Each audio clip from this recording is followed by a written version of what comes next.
Hi, this is Summer with Summer's Tips and Stitches, and in this video I am going to show you some things that I've been making. Um, Yarn, knit related, and then just a random craft thing that I did.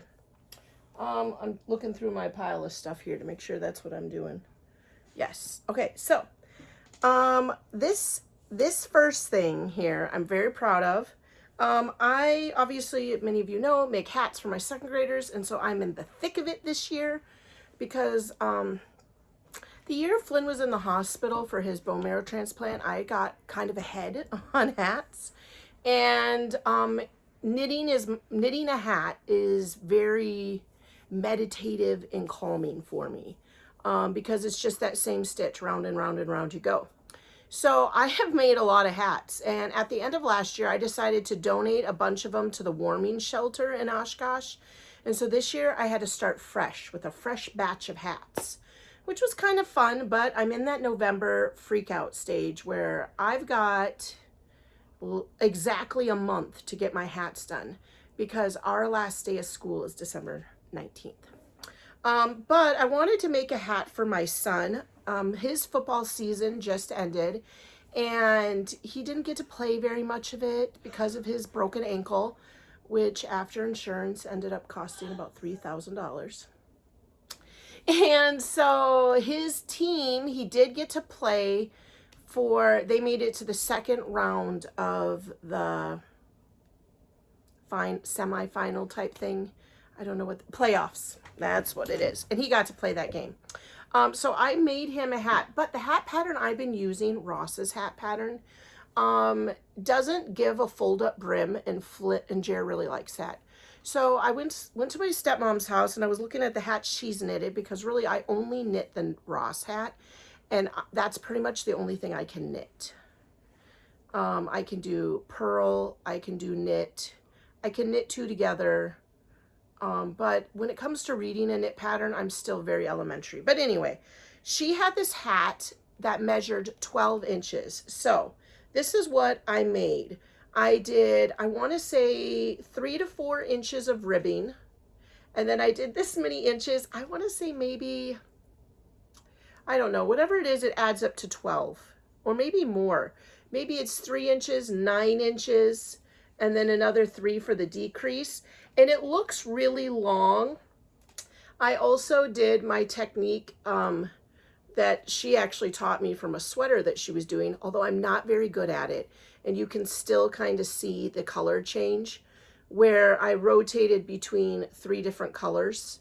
I suppose maybe you could have that on the side and then the front and the back looks normal. But anyway, I've got a blue brim, and then I started rotating between white, gray, and blue. These are school colors. And the nice thing about it is Jer can do a full cuff and have his hat because that's what he likes. He likes a cuff. And then after a while, I stopped doing the multicolor, and I do kind of want to put a pom-pom on here, but he said that's like a girl hat. So this is Jer's finished hat. I started this November 12th, I think. No, October 26th. How that got in the way, I don't know. And it did take a good amount of time. When I'm doing the color changes, 3 colors is just too hard to knot. You'll see in another hat that if I do it with 2, you can't see that row. And basically, it's a process of bringing one color forward, crochet or knitting around, and then switching that color back and pulling the different color forward. It keeps it from having the holes, but because my tension is messed up, it puckers. So this hat I made for Jer, no real pattern. It's just 12 to 14 inches, and he loves it. He's thrilled, and it's starting getting cold. Speaking of the Ross's hat, this has been the pattern that I've been using for the last few years. I printed him off because you can go to his website, which I will try to remember to put a link in the description to. You go into Google and I type "smells like yarn," and then his Facebook, his YouTube, or his webpage comes up, and he has a fair amount of free patterns there for you guys. He now has 3 hats And one of them's like this kind of a grid hat that I was contemplating trying because he so far is the only pattern reader that I've ever been able to read comfortably. Then he has one he calls the sedan hat, which is a tube hat. And then the Ross hat. So this was my pattern. As you can see, it started to get holes in it. And in some places, the printing is so bare that I can't read it. So I was like, I just went to his website. The awesome thing about the Ross hat is he has this pattern in the stitch count broken up for every weight of yarn. So if you're doing a fingering or a DK or worsted, whatever it is, he's got it all. He labels it 1, 2, 3, 4, 5. So I did print myself finally a new Ross hat pattern and I'm going to laminate it. I know that seems weird, but that's what I'm going to do. Now I have started working on the hats. Inspired by the one I made Jer. I made this one. This is all, I love yarn. I love this yarn. And Jer's was all, I love this yarn too. And this one I just did a blue and white. And you can see that when I do the two colors, you can still kind of see it, but it's, no, actually that's not it at all. Where's my join? I mean, it's much harder to see the join when I'm doing two colors. This one I took up a lot further with the two colors before I changed all blue. This one is a main stain yarn. I just finished that one up. This one is, and I love this yarn. It's a little thicker of a worsted weight, and it's a blue-green variegated, and that's just how it knits up. And then yesterday I finished up this one.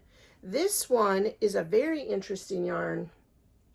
It's the same blue that I used for Jer's hat and this hat. I love this yarn. And then Hobby Lobby has, and I love this yarn, blue-gray variegated. And I just intermixed that every other row. So I did the brim, and then I did a row of the variegated and a row of a blue, a row of a variegated and a row of a blue. And you can see that I've gotten, with two colors, it's much easier for me to hide my switching between the two colors. And this is just really kind of a fun, and I went all the way up here. Just this little top part is not, I think, like right about here is solid, and the rest of it. So I made that hat. I think you've seen these hats. The last one, oh, uh-oh. I'm gonna have to bend all the way down now. This is a brown tweed. For some reason, following the same stitch pattern, I don't know, maybe this is a shorter before I started the decrease. I have a little guy in mind that I think will wear this hat because he always wears his colors. His mom dresses him like a little J. Crew model. He's got like these cute little sweaters and these perfect colored jeans and these little brown boots. Oh my gosh, he's so cute. And so I think that this to me matches his style. And then this one is a yarn. I'm trying to see where I put the scraps. This is a Red Heart Super Saver. And it's just this weird, I don't know where I put the ball band. I've had it for a while because I thought it would be a really fun hat. But I'll tell you, it does that weird color blocking down at the bottom. But when you start to get to the smaller, to the decreases, where you have 8 stitches between each decrease, it starts to do a more stripy pattern. Isn't that wild? I think I would like it better if it was like this all through the hat, but down here it does this weird tie-dye oil slick. So in a weekend, I finished this hat Friday night, and then I started this hat. I finished this Friday afternoon after school. I must have been like this far up already. So during the week, I can usually only make about 3/4 of a hat. Then Friday night, I finished this and I started this. I did stay up late till about 11 o'clock watching a movie. So I got a good amount of this done. Then Saturday, I finished it and started and finished this hat. So I can do about 2.5 hats a weekend. And right now, my hat stack is 3, 4, 5, 6, 7, 8, 9, 10, 11, 12, 13, 14, 15, 16.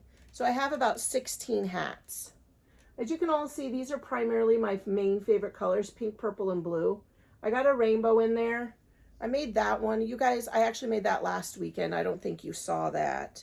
I made this out of the pink comparison to that blue mainstay, which this is all very stripy. This is out of a big twist yarn.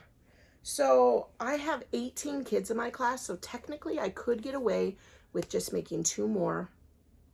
But as I've always said, I don't like to leave a kid with just the last hat. So I've got to make at least 4 more.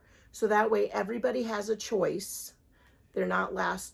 That last kid is going to get to choose between 3, right? I have in the past thought about just giving the kid the hat that I made for them in my mind. Like, I know what girl I would have given this to. I do think about a kid when I'm making them, but for me, the joy is seeing if they choose the hat that I thought they would.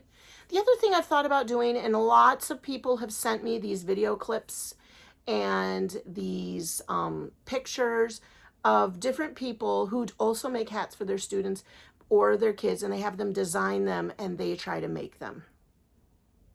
It's just, I mean, I kind of like it, but I've just, for too many, that's too many. And then I got to run around and try to find too many yarns, where a good amount of this is just scrap yarn or just regular worsted weight yarn.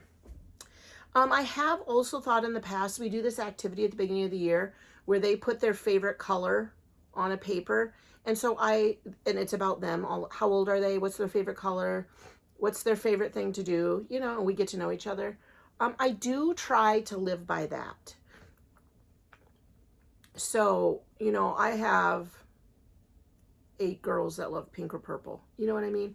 And so that is why I do have a good many pink and purple hats. It's because I do have 8 girls in the class that do love pink and purple. So, and then I do have a good many of boys that like blue and gray and brown. The one thing that I don't have in here, which I kind of tried to make up with that one, is green. I don't have enough green, and right now I don't have red. And I have 2 that I think are going to want red. I just don't like the feel, I know, isn't that terrible, of the big twist or the I Love This Yarn red. For some reason, some of the I Love This yarns have not been as soft as they normally are. The I Love This Yarn white, super soft, really nice. I Love This Yarn blue, it's not as soft. So I want to be able to hold it in my hand. Like this one here was not very soft. It's very stiff. I like to be able to hold it and feel like, ooh, this is really nice yarn, while I'm holding it for the 4.5 hours it takes for me to make the hat. Okay, so I do know that I need to get at least 1 green hat and maybe 2 red hats in the group, at least. The other kind of fun thing that I've been doing, which is not yarn related, but I've kind of been excited about, one, this is wild, you guys. I was switching, oh, okay, good port here. I was switching my old Bible stuff into my new Bible bag, the one that I talked about a couple of videos ago, which, side note, I hate the pens that were in them. I was using them to take notes in church, and they have these fine point felt pens, and one of them nearly died in one go at service. So, and I'm not writing that much, but anyway, when I was switching, I found the wedding announcement from my husband and I getting married tucked in my Bible. So I decided to laminate it because obviously it's turning yellow. We got married in 2005, so we're on to celebrating our 21st anniversary. I'll read it, skipping out the names. I'll say like fake names, aside from my husband, okay? So it says, Summer and Brandon, both of Sturgeon Bay, were joined in matrimony by Pastor blah blah at the United Methodist Church. Now, we didn't actually go to the United Methodist Church. Not that it's bad. I'm just saying we didn't. But I really liked the look of the church, so I paid money to be married in that church. We weren't members, you know what I mean? The maid of honor was her sister. The best man was his brother. You know, it doesn't actually say very much. It just lists all the attendants, which we had a lot because my husband had this big gang of boys. And so I'm not kidding you. We had like 7 or 8 attendants. Plus each of us, I have 2 sisters and a brother, and he's got a brother, 2 sisters, and then he also has 2 stepbrothers. So we had a full crew. More people probably up front than in the wedding, than at the wedding. And it just says here that Summer graduated from UW Oshkosh, and she's teaching at Sunrise Elementary, and Brandon is employed as a meat cutter at Pick and Save. The reception will be at Latham Smith Lodge. So that was our wedding picture. That is from when I was 25 years old. Now I'm 46. But the other stuff I laminated on here were clippings from my Mariah Elizabeth addiction that I laminated, and now I'm going to cut these out very carefully, and I'm going to put them on magnets. I have a strip of this at school. It's magnet with sticky on one side, and I'm going to make myself a bunch of Mariah Elizabeth magnets. And then this. Yeah, so this is her blob universe. I cut that one out. There's some of the blobs. The Bear Bee is the one I want, but I never get. I just get that gummy all over again. And I bought a bunch for my niece. One of my nieces, it was her birthday. And I bought her 2, and I don't remember what else. Just a bunch of Mariah Elizabeth stuff because she loves it as much as I do. And I'll be darned if she didn't get that gummy. And I was like, man. So anyway, that is what I've been working on. This, I need to cut these off and put these on magnets. I'm going to put that in my Bible as a bookmark. I'm going to make 4 more hats. 2 red, a green, and then I don't know what. Last year I did make a Christmas hat, and the kid still wears it. He was so excited when it started getting cold, and he came up to me and said, look, I'm wearing your hat, which is the reason I do it. But yeah, that's what we're doing here. I will have a link in the description to Ross's website. Smells Like Yarn. You can pop over there if you're a knitter. He does have some free patterns. You don't need to carry his patterns around until they look like this. An artifact. Or if you're one of those electronic smarty pants, you can probably save it to your device. All right, you guys, that's all I've been doing. I'm in a frantic mood. I've got 4 more hats to knit. And then every year I like to make something for the sister-in-laws because we don't really do a gift exchange. Last year I made the mittens. Year before I made the market bags. I've made that Laurel's Big Button Cowl. That's a really long time ago that I made that. So I'm trying to kind of think of something cute that I can make that's real easy, that I can make for like 6 ladies, just my sister-in-laws. All right, you guys, that's all for this video. Thanks for watching and subscribing. Thanks for liking and sharing my videos. And until the next video, happy crafting. Bye.